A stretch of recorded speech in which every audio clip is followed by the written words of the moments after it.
Hello dear aspirants, ఇది previous question అండి. ఎంత ఈజీగా సాల్వ్ చేయొచ్చు అనేది చూడండి ఫ్రెండ్స్. ఇక్కడ గమనించారా, మనకి 1/a + 1/b + 1/c + 1/d అనేది ఏంటంటే ఒక అండర్ ఫ్రాక్షన్ వాల్యూ. ఈక్వాలిటీ ఏంటంటే 17/60. ఇది న్యూమరేటర్, ఇది డినామినేటర్. ఓకేనండి. న్యూమరేటర్ తక్కువ, డినామినేటర్ ఎక్కువ ఎందుకు వచ్చిందంటే కనుక ఇక్కడ మనకు ఒక వాల్యూ అనేది ఉండాలి. మరి ఉందా? లేదు. కాబట్టి మనకు అలా వచ్చిందండి. సో సింపుల్గా చెప్పాల్సిందంటే ఏంటంటే దాన్ని ఒకసారి రివర్స్ చేయండి. దేన్ని రివర్స్ చేస్తారంటే 17/16 ఏం చేస్తారంటే 60/17గా రాసుకోండి. కారణం ఏంటంటే దీని ముందు అనేది మిక్సర్ ఫ్రాక్షన్ ఫ్రంట్లో ఇన్ఫ్రంట్లో 1+ లేదు కనుక.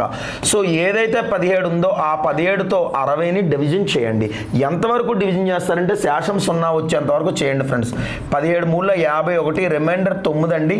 9 అనేది ఉంది కదా, ఈ 9 చేత మళ్ళీ డివైడ్ చేస్తే ఏమవుతుందంటే 9 1 9, రిమైండర్ అనేది 8.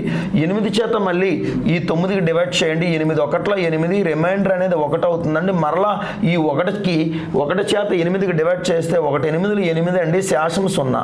సో ఏదైతే ఇక్కడ ABCD వచ్చిందో ఇది A గాను, ఇది B గాను, ఓకేనండి, ఇది C గాను, ఇది D గాను తీసుకుంటే కనుక A + B + C + D value ఏమవుతుందంటే ఇలా చూడండి ఫ్రెండ్స్, 3 + 1 + 1 + 8గా రాసుకుంటే కనుక 3 1 4 4 1 5 5 8 ఏమవుతుందంటే 13 అవుతుందండి. ఏమవుతుందండి? ఇక్కడ 13 అవుతుందండి. రైట్ అండి.